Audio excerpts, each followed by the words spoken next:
Será que o seu autoconhecimento está realmente funcionando? Você busca, às vezes, desenvolvimento pessoal de várias técnicas diferentes, já fez terapia, às vezes, e muitas outras coisas. Você está sempre se observando, trabalhando a sua mentalidade, o seu foco, a sua disciplina, para você ter clareza das coisas que você quer para a sua vida, para as decisões que você vai tomar. E em algum momento, se você faz tudo isso, você vai chegar nessa pergunta: será que o meu autoconhecimento está realmente funcionando? Se você está chegando aqui agora, muito prazer, eu sou a Hannah Zambotti. Eu trabalho junto com o Samuel, meu marido. A gente trabalha com design humano, desenvolvimento pessoal e a gente te ajuda a voltar a se sentir em casa na própria vida, desvendando a única identidade que é a verdadeira, a que Deus projetou em você. Então já aproveita para se inscrever aqui no canal. Eu vou deixar aqui embaixo o link também para você gerar o seu mapa gratuito e começar a conhecer o seu design humano e também os outros links caso você queira conhecer mais do nosso trabalho. Será que o meu autoconhecimento está realmente funcionando? E muitas vezes eu mesma, ao longo de todos esses anos, não só como terapeuta, atendendo outras pessoas no autoconhecimento, mas também no meu próprio caminho, eu já tive essa sensação de que eu estava andando em círculos, sabe? Eu me conhecia uma nova técnica, um novo mapa. Uau, esses aqui são os meus potenciais. Nossa, eu sou muito boa nisso aqui. Olha só, realmente isso aqui faz sentido para o que eu faço. E eu sentia que aquilo ali me dava um entusiasmo momentâneo, me dava uma clareza, uma sensação de insight, de uau, de autodescoberta, mas não mudava de fato a minha vida. Eu continuava sentindo ansiedade, tristeza, eu continuava não tendo energia para as coisas que eu fazia, eu continuava sentindo um vazio interno e sentindo que tinha algo fora de lugar. E sabe o porquê que isso acontece? Acho que essa é uma das maiores armadilhas do desenvolvimento pessoal e do autoconhecimento hoje em dia. É que o único desenvolvimento pessoal verdadeiro é aquele que te aproxima de Deus. Porque é Deus quem faz as transformações profundas em você. É Deus quem vai te curar. É Deus quem tira a sua ansiedade. É Deus quem te mostra aquilo que você precisa enxergar dentro de você. Muitas vezes a gente fica buscando esse autoconhecimento, esse desenvolvimento pessoal de uma forma distorcida, achando que o poder está em nós. Nós temos uma centelha divina, nós já somos deuses, né? Muitas pessoas elas acabam se endeusando quando elas buscam o autoconhecimento, porque elas começam a trilhar um caminho excessivamente individual e isso vai crescendo dentro da mente, né? Olha só o tanto de coisas que eu tenho, de habilidades, de dons, de potenciais. Olha um monte de coisas que eu posso fazer. Eu dou conta de direcionar minha própria vida. Sou eu quem tenho autorresponsabilidade, autonomia para tomar minhas decisões. Liberdade é eu fazer aquilo que eu desejo, porque eu vou bancar as minhas escolhas. Você já escutou essas coisas por aí? Eu já escutei em algum momento da minha vida lá atrás, eu já até acreditei em algumas delas. Só que nenhuma dessas afirmações, nenhum desses pressupostos te leva ao autoconhecimento verdadeiro, que é a sua única versão que importa. Não é a sua nova melhor versão, a sua versão 2.0, a versão da sua vida que você deseja, que está lá no seu quadro dos sonhos do Pinterest. Não, não, não. A única versão verdadeira que importa é a que Deus projetou em você. É a que Deus deseja que você seja. Você tem uma identidade verdadeira em Deus. E ela é a única que existe. Porque nada que não venha de Deus é verdade. Nada que não venha de Deus vai se sustentar por muito tempo. E é por isso que a maioria das pessoas hoje em dia busca autoconhecimento, mas busca um autoconhecimento raso, que parte da própria mente. Ao invés dela perguntar para Deus o que ela deve fazer da vida, dela buscar um aprofundamento espiritual com discernimento verdadeiro, essa pessoa ela acha que a própria mente dela é capaz de decidir todas as coisas da vida. E aí são essas pessoas que estão sempre buscando autoconhecimento, aprofunda, trata um trauma, trata uma crença, um bloqueio financeiro. Ah, agora eu limpei as minhas crenças em relação ao dinheiro, limpei a minha crença de escassez. Agora eu sou próspera, minha mente só me diz coisas positivas. Sabe, isso vai gastando a sua energia, isso vai te exaurindo. E o que eu quero trazer aqui para você hoje é um olhar mais profundo sobre isso. No Sermão da Montanha, Jesus, ele começa o Sermão da Montanha dizendo assim: o Sermão da Montanha, para quem nunca teve contato com a Bíblia antes, é um sermão em que Jesus ele sobe no monte com os seus discípulos, eles se assentam ali para escutar os ensinamentos mais profundos que Jesus tinha para eles. Bem-aventurados os humildes de espírito, porque deles é o reino dos céus. Ao longo do Sermão da Montanha, a gente vai identificando características desejáveis da gente ter e trabalhar dentro da gente, para que a gente possa se aproximar de Deus de uma forma adequada. Para quem deseja aceitar a salvação que Jesus já ofereceu para todo mundo. E essas características, elas não são separadas umas das outras. Na verdade, elas revelam um caminho de desenvolvimento muito profundo se você sentar, estudar e buscar o discernimento do Espírito Santo. E essa primeira passagem, ela já revela uma dessas características, que é ser humilde de espírito. Ser humilde de espírito. O que, afinal de contas, significa isso? O que é a humildade? E qual que é o oposto da humildade? A gente pode começar por aí também. O oposto da humildade é a vaidade. É quando a gente começa a achar que a gente é alguma coisa sem Deus, que a gente tem valor por nós mesmos, sem Deus. A verdade é que se a gente tirar Deus da nossa vida, se a gente tirar as coisas que Deus colocou dentro da gente, não sobra nada que presta. Nem em mim, nem em você, nem em ninguém. Todos nós deveríamos ser dependentes de Deus. Nós somos dependentes de Deus. E aqui é que está a humildade de espírito, é de quando você consegue reconhecer essa pobreza do seu espírito, essa pobreza interior, e você reconhece a necessidade de ter Deus junto com você na sua vida. A gente cresce achando que a gente sabe das coisas sozinho, que a nossa mente sabe tudo, que com o conhecimento e com o nosso esforço a gente vai lá, estuda, aprende e faz todas as coisas pelas forças das nossas próprias mãos. Isso é vaidade.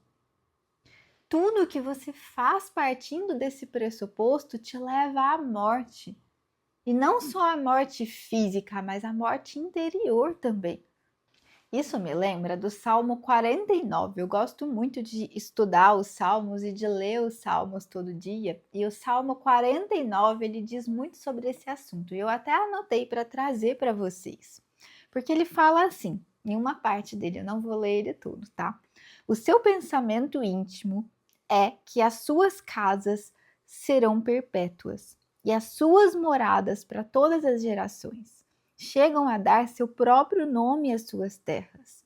Todavia, o homem não permanece em sua ostentação. É antes como os animais que perecem. Nessa passagem, ele está falando sobre os homens que têm essa arrogância, que têm essa vaidade, que não se prostram diante de Deus, da grandeza de Deus. A gente coloca o nosso nome nas coisas que a gente faz, a gente acha que a gente está fazendo muito, que a gente é muito bom, que a gente dá conta de resolver todas as coisas da nossa vida e que toda a nossa realidade é a gente que criou com o nosso próprio esforço. Vocês já pararam para pensar em quão absurdo são essas afirmações? E o quão aprisionadoras também, porque quando a gente coloca toda essa carga, toda a responsabilidade em cima da gente, você é o criador da sua realidade. Toda vez que alguma coisa dá errado, a culpa é sua também. Você se culpa, você se cobra, você se aprisiona nessa realidade que você está criando, porque você escolheu pensar que você está criando sozinho.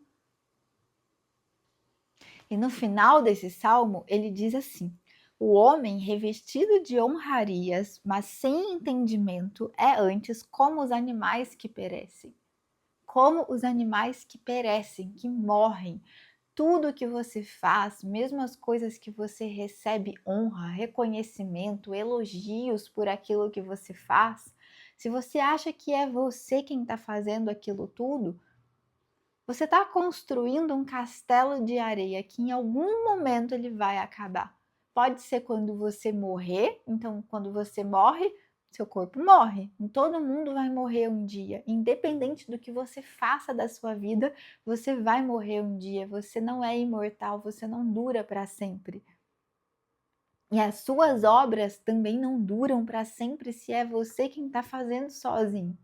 Você pode ter um trabalho que você se esforça muito, você acha que você está ajudando as pessoas, você acha que você está transformando o mundo com aquilo, mas as suas ações elas também vão ter consequências que vão ter um fim em algum momento. A sua ação ela tem fim quando ela parte da vaidade. Ela não se sustenta eternamente, porque a única coisa que é eterna é Deus. Que são as coisas que vêm direto de Deus. Sabe, que é um exemplo muito prático disso? Tá cheio de mentorias, de cursos por aí, né, na internet, de marketing, de negócios, e eu já fiz muito deles. Eu gosto de estudar, né, e eu já fiz muitos cursos, muito mesmo. E muitos dos cursos que eu já fiz, às vezes a gente assiste às aulas, a gente aplica, a gente tem um resultado imediato, às vezes, ou a curto prazo, mas daqui a 5 anos, você está se lembrando daquele curso que você fez? Daqui a 20 anos, o efeito daquele curso ainda vai estar acontecendo na sua vida? Os seus filhos, as próximas gerações, vão se lembrar daquele curso que você fez? Não, muito provavelmente não. Tem no máximo uma diferença pontual na sua vida. A gente vê grandes civilizações do passado que já existiram, civilizações inteiras, complexas, cheias de construções mirabolantes, e a arqueologia não tem nem como explicar ou saber como que aquelas pessoas viviam naquela época. Aquelas civilizações morreram, sumiram, desapareceram. Ninguém se lembra delas mais.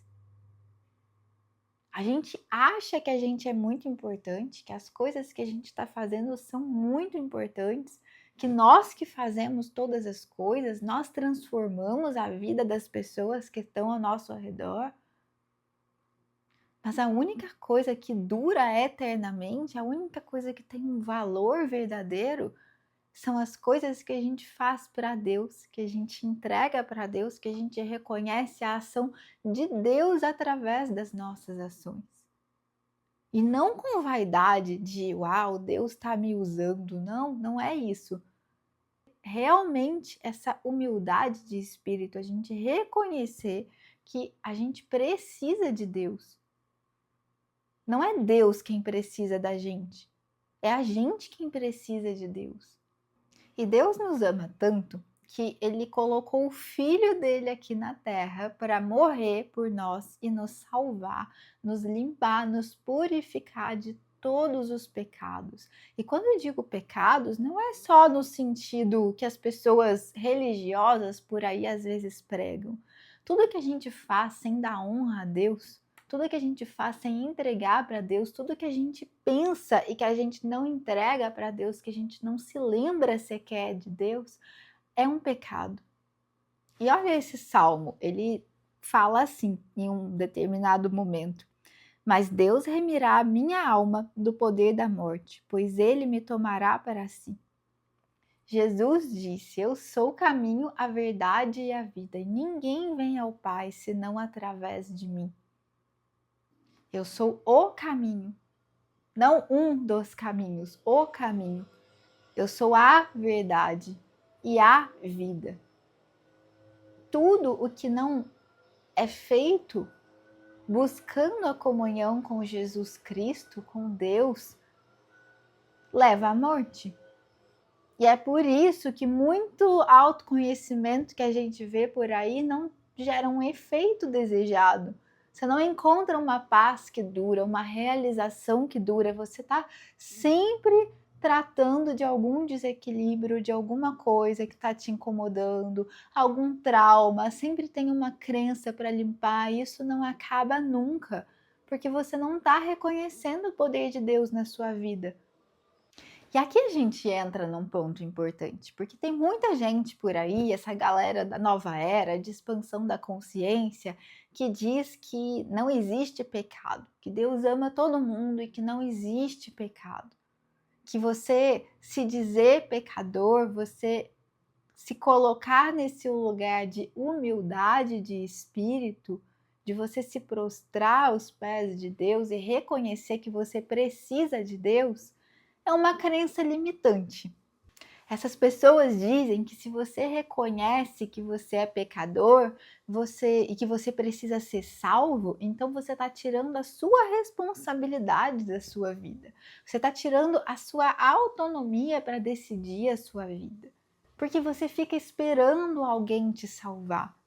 Isso é um entendimento muito raso da espiritualidade verdadeira e do que Deus deseja para as nossas vidas. Jesus já te salvou. Jesus morreu para salvar todas as pessoas. Jesus tem amor infinito para nos dar. Mas é aqui que está o ponto. Sem humildade, você não consegue abrir o seu coração para receber o que Deus tem para te dar. Deus, ele deseja o melhor para cada um dos seus filhos. E a gente tem livre-arbítrio para a gente escolher querer isso, receber isso na nossa vida ou não. Deus, ele tem uma versão que é verdadeira para você. Você é único para Deus. Só que todas as vezes que você diz que não, eu não preciso de salvação, eu faço com as minhas próprias mãos, eu dou conta da minha vida, eu tenho autorresponsabilidade. E você cai nesse discurso que é muito raso, você na verdade está jogando fora a sua salvação. Deus, ele veio para salvar todo mundo, mas nem todo mundo consegue se colocar nesse lugar de humildade, com sinceridade, de uma forma genuína, e não conseguem reconhecer a grandeza de Deus.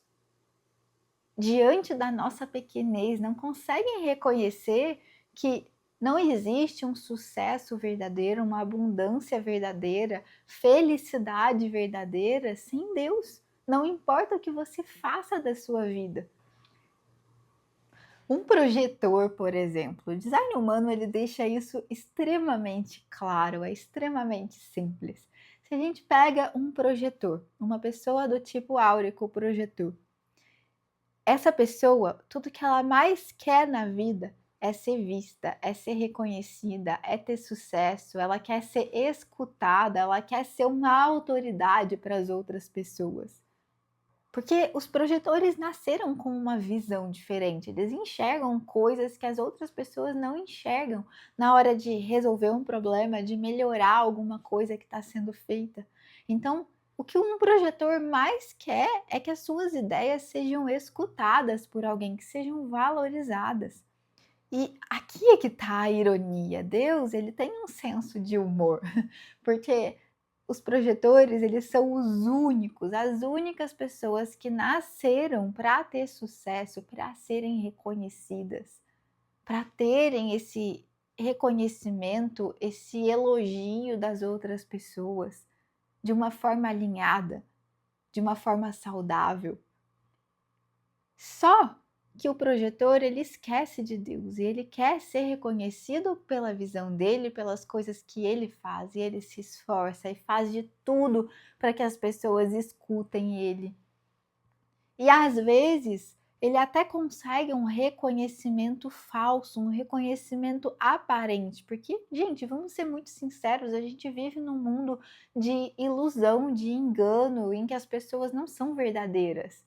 Muitas vezes vai chegar um projetor empurrando a ideia dele para você, porque quando eles estão desalinhados, eles fazem isso. E você vai, nossa, que legal a sua ideia. E na verdade você detestou a ideia, você só falou isso para que a pessoa, sabe, não fique uma situação chata. Isso com certeza já aconteceu com vocês, mesmo que vocês não soubessem que a pessoa era um projetor. E esses projetores que estão buscando esse reconhecimento a qualquer custo com as suas próprias mãos, sabe qual é o resultado que eles vão ter na vida? Amargura. A amargura é a assinatura de desalinhamento dos projetores. A amargura, ela abre brechas para outros problemas, como inveja, como a tentativa de manipular e de controlar as outras pessoas e mais um monte de outros padrões destrutivos. E tudo isso porque o projetor, ele não está sendo humilde o suficiente para buscar Deus antes de qualquer coisa. Esse projetor, ele pode até ter aquele sucesso aparente, mas por dentro ele vai estar sentindo amargura. Não vai ter aquela sensação de que ele está no lugar certo, fazendo a coisa certa, aquela paz que você sente quando você tem Deus na sua vida. E é irônico porque sabe qual é a estratégia de um projetor? Para um projetor realmente conseguir esse alinhamento, essa realização na sua vida material, aguardar o convite. Essa pessoa que nasceu para ser reconhecida, para ter sucesso, para ser vista, ela precisa, antes de mais nada, ter humildade de espírito e reconhecer que ela precisa de Deus e ela precisa das outras pessoas e que é Deus quem vai colocar as pessoas certas, os convites certos na vida dela. Não é ela quem vai atrás, não é ela quem faz nada. Ela pode ter a visão mais brilhante do mundo sobre determinado tema. Ela só vai ser escutada e reconhecida se ela ficar em paz com o fato de que é Deus quem faz todas as coisas na vida dela. De que é Deus quem traz até os convites certos para situações certas para ela. Essa humildade de espírito para reconhecer que qualquer coisa que ela faça fora disso não vai trazer satisfação, vai levar à morte. Tá cheio de projetores desalinhados no mundo por aí, tentando manipular as pessoas, tentando controlar, forçando e fazendo de tudo para serem vistos. Forçando uma imagem de sucesso, sendo que por dentro tá cheio de amargura. E não é psicológico, é mecânico, é impossível de ser evitado. A única forma de ser evitada é reconhecer que é Deus quem age através da inteligência que foi o próprio Deus quem colocou no universo para funcionar. Todas as coisas. Deus tem um plano para a sua vida, ele tem uma identidade que é a sua verdadeira. E enquanto você está buscando fazer as coisas de acordo com o que você deseja para a sua vida, você está criando um monte de versões falsas sua, um monte de identidades falsas que você olha e diz, agora eu sou isso aqui, agora eu sou assim. É por isso que o seu autoconhecimento talvez não esteja funcionando. Para um gerador, por exemplo, é diferente de um projetor. Para nós que somos geradores e geradores manifestantes também, essa humildade de espírito, ela acontece no momento. E é instantâneo quando a gente não tem essa humildade de espírito. O resultado é frustração a cada momento. Nós, geradores, precisamos reconhecer a ação de Deus por trás das nossas ações, a cada momento da nossa vida, do nosso dia, da nossa rotina. Se eu sentasse aqui para gravar essa aula, sendo que Deus me mandou ir fazer o almoço e fazer outra coisa, a energia que eu teria para gravar essa aula, ela acabaria, ela me levaria para a morte, para o cansaço e para a frustração. Não importa o quanto eu ame, o quanto eu queira gravar essa aula para vocês. Nós, geradores, precisamos de humildade de espírito suficiente para reconhecer que a gente não sabe o que a gente deve fazer ou não fazer. É Deus quem sabe. E a cada momento, a cada ação, a gente entrega isso para Deus, a gente convida Deus para fazer junto com a gente. Eu convidei Deus para gravar essa aula junto comigo, para organizar as minhas ideias, para eu saber o que falar para vocês. O problema é que nós, geradores manifestantes, nós geramos energia internamente dentro do nosso próprio corpo. Então a gente aprende desde muito cedo, desde criança, desde que a gente nasce, que nós somos pessoas fazedoras. E aí é muito fácil a gente achar que a gente faz as coisas com as nossas próprias mãos, com a nossa disciplina, com o nosso esforço, a gente dá conta de fazer as coisas. Mas o resultado, toda vez que a nossa ação parte dessa vaidade, é a frustração. É a falta de energia. Uma hora aquela energia acaba e a gente continua forçando o nosso motor, forçando o nosso corpo, se desgastando para sustentar aquilo que, para começo de conversa, nós, com a nossa própria mente, é quem decidimos que a gente ia fazer, ia dar conta daquilo. A gente tirou Deus da parada. E aí o resultado é isso, é morte. E pelo contrário, é muito evidente um gerador manifestante que aprende a escutar essa inteligência divina, aprende a escutar a vontade de Deus. A gente ganha energia, a gente ganha uma nova vitalidade para continuar fazendo aquilo até o momento em que Deus manda parar. A gente se renova com a ação. A ação, ela vira uma bênção nas nossas vidas quando a gente convida Deus para fazer junto com a gente. Manifestadores, por exemplo, é uma outra história, uma outra conversa. Manifestadores têm um problema muito grande em geral de solidão, porque a aura deles é repelente e eles aprendem desde muito cedo que eles precisam se moldar, se ajustar, eles precisam pedir permissão para caber nas relações, para ser aceitos pelas pessoas, para evitar conflitos. Só que isso não é o natural deles, não é o que Deus projetou em vocês que são manifestadores. Então, isso vai gerando uma raiva interna e uma tendência dos manifestadores quererem fazer as coisas sozinhos. Fazer escondidos, fazer sozinhos, sem avisar ninguém, se isolarem. Sabe o que isso gera? Raiva. Isso não vai gerar paz, isso não vai te trazer satisfação, não vai te trazer uma sensação de alinhamento, daquela paz que só o manifestador pode sentir. É uma paz no corpo, de relaxar, de sentir que você está no lugar certo na vida. Isso não acontece enquanto você não desenvolve humildade o suficiente para reconhecer que você não vai fazer todas as coisas sozinho, que você não está sozinho. Você não nasceu para pedir permissão, mas você também não nasceu para fazer as coisas por raiva e para mostrar que você vai sim fazer o que você quiser, por uma espécie de rebeldia. Na verdade, a sua humildade de espírito é muito necessária para que você obedeça a Deus, você desenvolva obediência a Deus. Deus te dá a inspiração e você faz e você informa as pessoas, e esse informar as pessoas, ele vai precisar de uma humildade muito grande de você reconhecer que você não faz nada sozinho, e que é Deus quem coloca as pessoas que vão se engajar naquilo que você começou. Enquanto você permanece nessa vaidade de querer fazer para mostrar que você faz o que você quer, ou de você se moldar sempre para caber na opinião das outras pessoas, você nunca toma iniciativas na vida, você não está assumindo a identidade que Deus projetou em você, manifestador.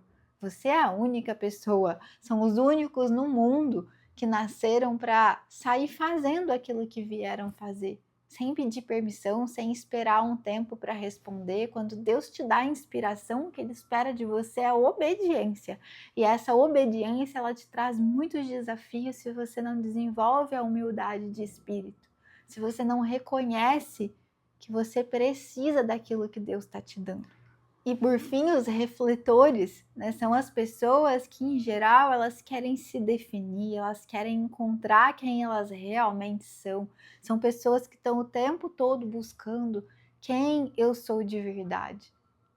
E tudo tem que acontecer no tempo delas e não no tempo de Deus. E um grande aprendizado para os refletores que só vem depois dessa humildade de espírito verdadeira é de você reconhecer que você não controla nada na sua vida, nem mesmo quem você é. Porque a cada ambiente em que você está, você acaba assumindo características diferentes. E assim que você sai daquele ambiente, aquilo se limpa, aquilo some e deixa de fazer sentido. Isso pode ser extremamente confuso se você não tem humildade de espírito para reconhecer que Deus está movendo todas as coisas, cada detalhe da sua vida. É Ele quem traz cada coisa que gera aquela sensação de encantamento com a vida. Enquanto você tem a vaidade de achar que é você quem define a sua identidade, é você quem faz o seu tempo, você vai fazer acontecer, você quer pressa para resolver todas as coisas da sua vida, você vai sentir decepção com a vida. Uma sensação de tristeza que é muito profunda nos refletores. Porque vocês não estão aqui para se moldar e se encaixar e serem como todo mundo. Vocês são uma minoria no mundo. Vocês estão aqui para se encantar com a vida, para ser espelho para as pessoas certas. E para você estar no ambiente certo, você vai precisar que Deus te direcione para isso. Você vai precisar de humildade de espírito para reconhecer que sem Deus você não é nada. Independente do seu tipo áurico, sem Deus não existe uma identidade verdadeira que traga paz, que traga realização que dura e que não que acaba daqui a um mês. Para cada ponto do nosso design humano, existe uma volta para casa. Existe uma volta para a casa do Pai, uma volta para a gente se sentir em casa na nossa própria vida, porque isso acontece quando a gente traz Deus para a nossa vida. Todas aquelas brechas, todas aquelas coisas que eram fontes de condicionamento e que a gente achava que era a gente, às vezes a gente até desejava ser aquilo, porque a gente sempre deseja ser aquilo que a gente não é quando a gente não tem Deus na nossa vida. Todos aqueles condicionamentos, eles deixam de direcionar a sua vida, eles perdem o poder, deixam de ser você, de ser a sua identidade. Ser humilde de espírito é o primeiro passo para a gente construir uma intimidade mais profunda e mais verdadeira com Deus na nossa vida, que não depende das outras pessoas olhando, né? Não é aquela humildade falsa de você mostrar que você é uma pessoa espiritualizada, de você mostrar que você é cristã, que você ajuda as outras pessoas. Não, não é nada disso. É a humildade de espírito que acontece quando você está com os joelhos dobrados no seu quarto, só você e Deus. É um momento em que você reconhece essa necessidade de ter Deus na sua vida. E sabe, você não tem que ser perfeito. Ninguém é. Eu não sou perfeita, ninguém é perfeito. Nós não somos livres de pecado. A gente deve buscar não pecar e se arrepender dos nossos pecados sempre que a gente pecar. E mais profundamente é pedir perdão para Deus para todas as coisas que a gente faz e pensa sem dar honra a Deus, sem se lembrar dele, ou às vezes aquelas coisas que a gente faz e que a gente sabe que desagradam a Deus. E quando a gente tem o Espírito Santo dentro da gente, o Espírito Santo vai nos confrontar. O Espírito Santo vai nos gerar aquele incômodo, que vai gerar uma sensação de arrependimento verdadeiro por aquelas coisas que a gente fez e que eram condicionamentos que não eram para estar aqui, não faz parte daquilo que Deus deseja para nós. E a verdade, ela liberta, a verdade, ela traz cura. O único autoconhecimento verdadeiro é esse que te leva para a verdade, que te leva para a cura, que te leva para conhecer Deus de verdade. E a humildade de espírito é só o primeiro ponto.